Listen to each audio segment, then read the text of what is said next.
So for those who doesn't know, my name is Júlio Lemos. I work as a teacher in Brazil in a university that's called UFG. It's okay speaking English or Portuguese, what do you prefer? No.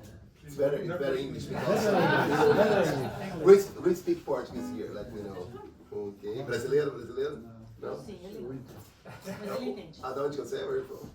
From Rotterdan. Oh, Rotterdan here? Ok, fala português. Quem mais? Who else speak Portuguese here? Okay, so it's better English, okay. This is the final decision. Let's speak English here.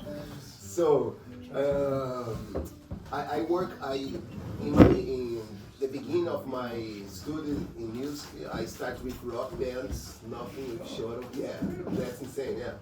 I come from a city that's like in the middle of the country, like beside Brasilia. And after I start working with classical guitar, and I did the bachelor of classical music, and after that, some jazz studies, then I go deeper a little bit on jazz, and keep practicing a little bit of classical and rock, kind of mixed transition, like modern jazz, kind of stuff like this, and then some tango, Piazzolla. I have a time like playing that's suites by Piazzolla, you know, Café, that's suites, that's so nice. This kind of repertoire, Villa Lobos, you know, this repertoire of Brazilian music like Ginga, also Radamés em Ateli, Brazilian number 13, this kind of stuff. And then after that I discovered finally the Brazilian guitar. Even then I am a Brazilian, that's great. Yeah, I know that. Because this instrument, the 7-string acoustic guitar, is not so like spread around as we think that are mainly you that live here think, oh, everyone plays 7-string in Brazil. No, that's not true. A lot of people doesn't know about the existence of this instrument there. That's great, yeah, because the media, the TV shows, the mainstream, they don't want to be like talking about the old culture, like the traditional roots of Brazilian music. They want to talk about rock and roll from the United States, you know, this kind of, you know, the great stuff, pop music they talk about. So this is a thing that happens everywhere in the world. So unfortunately we have this situation, but we are doing our part to spread the message, to talk about our roots. This is something that's really valuable for us. Like I'm really proud to be playing this kind of music nowadays. So I've been practicing and working with Brazilian music since I was like 20 years old when I discovered and I started learning how to apply the language of the 7-string on the 6-string. I stay like 2 years using the 6-string, applying the language of the 7-string, the style. And then I switched to finally to this instrument, which is an amazing instrument because it gives us more possibilities to do counterpoints over the bass lines, as you know. And this language comes mainly from the language of Pixinguinha, doing the saxophone and counterpoints over the melodies of his own melodies, but he do the counterpoints. During 5 years he played with Benedito Lacerda. You know this story, right? Everyone knows this traditional history, so it's important to mention this. And then Gino Sete Cordas start listening to that phrase and apply on the guitar, and then it became more developed during the 20th century and so on until nowadays. And then we get some influence of jazz over Choro too. So we have the first influence of jazz was the Bossa Nova, but previously it was with Garoto during the 40s. So Garoto, os brasileiros chegaram, ó. Não é brasileiro não, né? Argentina, esse é brasileiro, esse aí é brasileiro.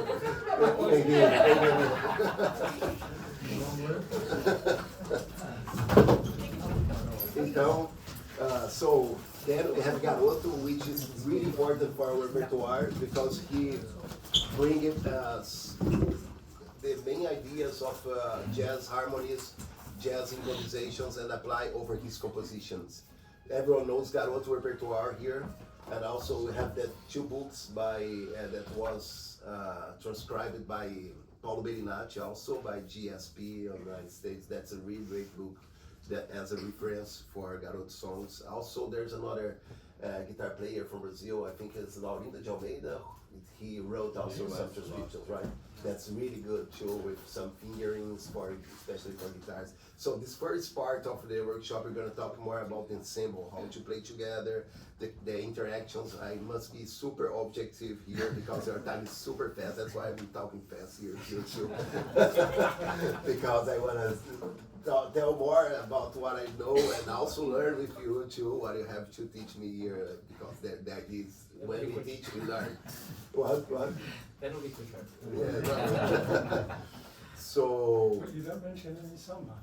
Yeah. The samba start like in around the 20s, something like that, in Rio, and also that there's a fight between Bahia and Rio, who is the owner of the samba. But you know, samba it's a cultural language of the whole Brazilian music, because samba originally begins in Africa with the word samba, like in the 18th century.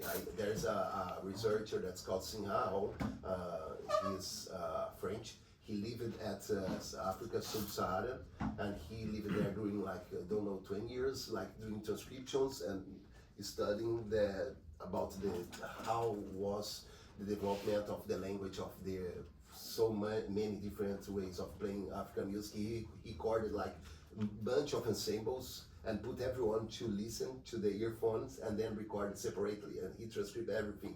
There is a good thing for those who are more into musicology. It's a book with 800 pages about this. It's really nice. Yeah, I studied that in my PhD program at the University of Federal UFRJ. I became almost crazy. I stayed like 3 hours talking about this book without stopping. And people in the end, they are like, one was asleep, one was like injecting something like, on the neck. They are like super, oh my God, this is never end. But they are interested until the last minute because it was super interesting. I was like with so much passion over that subject, you know. But the truth is that the samba is not just in Rio and Bahia. I do believe that something is spread around, but mainly the focus were in the both places, you know, in both states for sure. Yeah, so the samba developed with Ismael Silva, and then with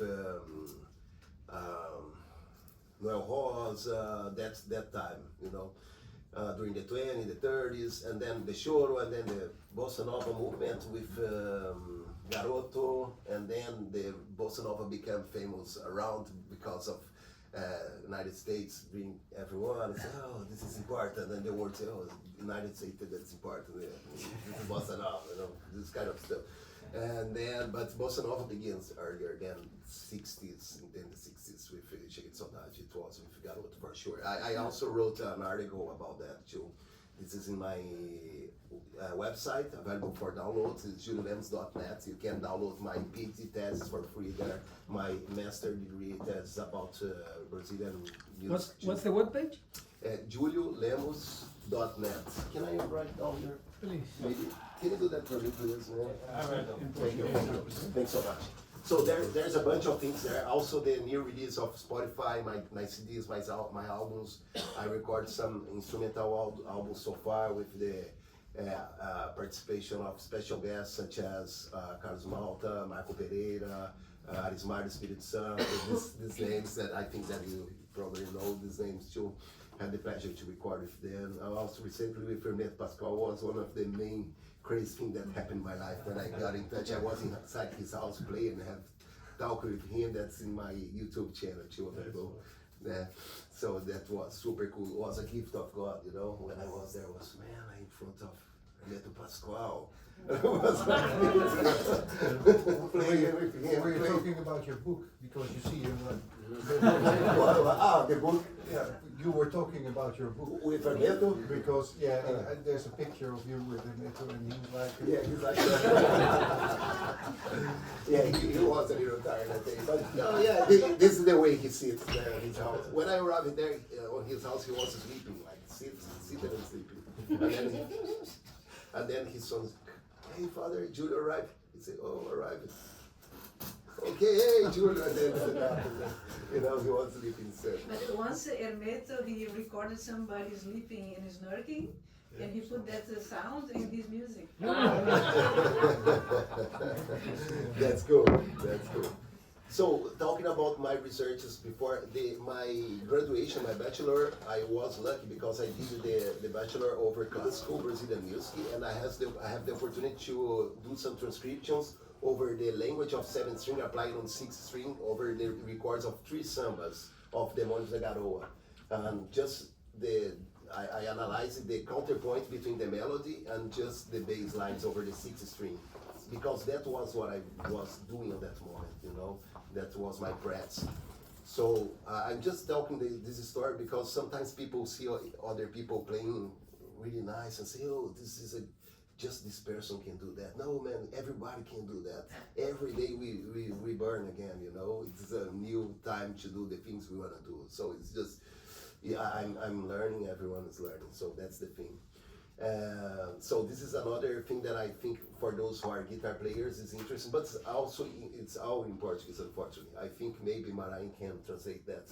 In the future. I have a really good friend, ChatGPT. I think the AI can be helpful in this case. Like they can scan everything and translate automatically by scanning. But you don't have to be typing anymore. Yeah, that's a good side of the coin. Let's see just the good side of the coin. Yeah. That's the thing. So here I can see some guitars. What else? Melody instruments. What I have? Flute, nice. I have a cavaquinho with Maran here. That can be helpful. Pandeiro. Where is our pandeiro? Come on, let's take the instruments. Let's play. Yeah, we conversate. We already have so much conversation. Do you have any question for me, especially that before playing? All the time, if you want to have any question, please don't hesitate. Just do that because it's by the question that we develop better communication. And also, let's choose one song to play. And I want to see you playing. I will do observation and then do some commentaries. And over these commentaries, we can develop the workshop. Okay? We're going to do this for you in a second.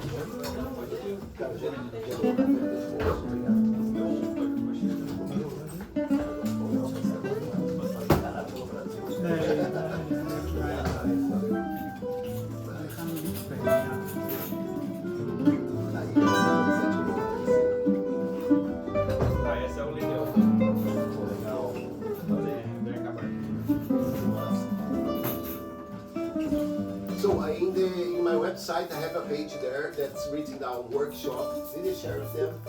Not yet. Not? Okay. So you can choose a song by ourselves here. We mainly have in Choro 3 rhythm patterns that are mostly played. That's machixe, Choro, samba Choro. Usually what comes previously was the Choro and then machixe together somehow in the start, and then after we have the samba Choro, which is the mix, of course, of samba and Choro.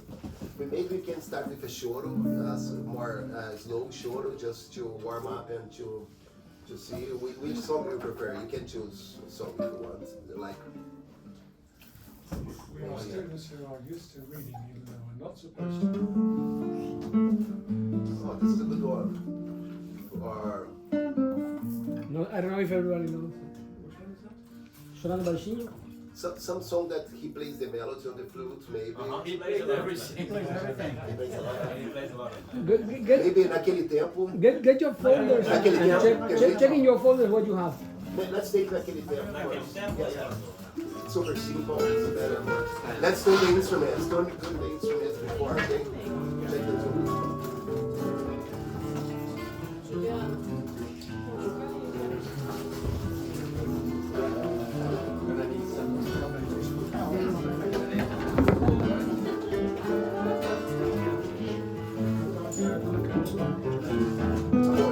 I've had how many? Do we need more? Or we need more?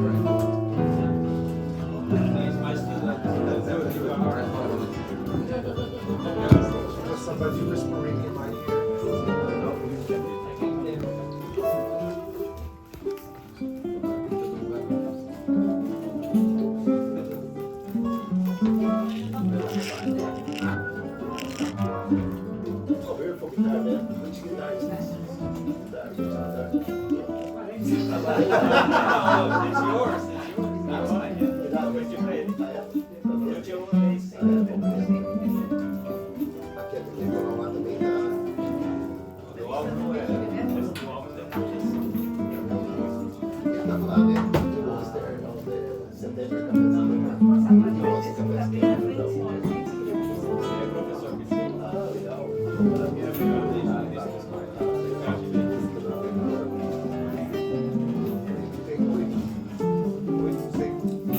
Tem oito cordas, ah, legal.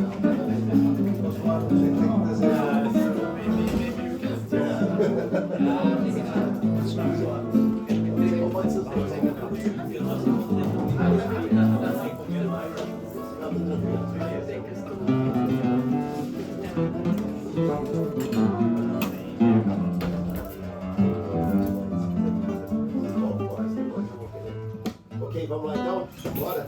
Bora? So nice. Marém estava falando, professor, né? Aqui, legal, prazer aí. Um momento. Quem mais é professor aqui na escola? Juliano também. Professor, quem mais? A Beth, que está embaixo. A Beth era assim, a Beth a gente, by the way, Beth, we're gonna play tonight at Munganga Theater. And Munganga Theater, me, Beth, and Flor Boulder. I'm gonna mix like solo parts and with them. Yes, I have the pleasure to play with these two gentles here. Last night was so nice to play with you guys. Let's go, let's go. 1, 2, 1 and 2.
galera.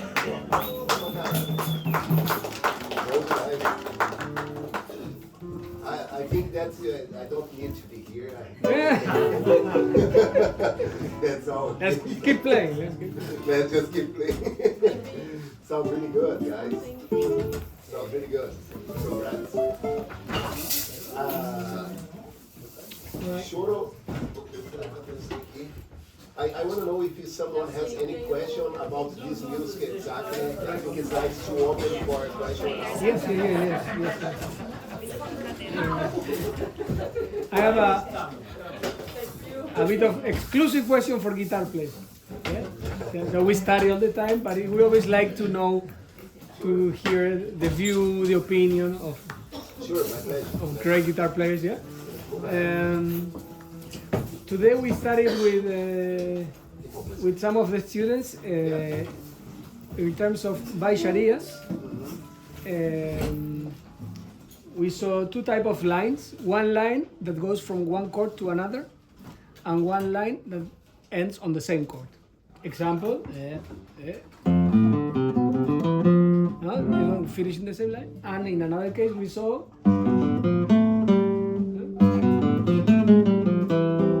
defining to a different chord.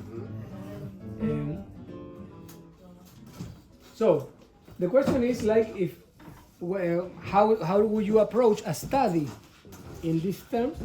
And as a little gift, if you can give us maybe one line that you like for both examples, for us to actually study it in different keys and stuff like that.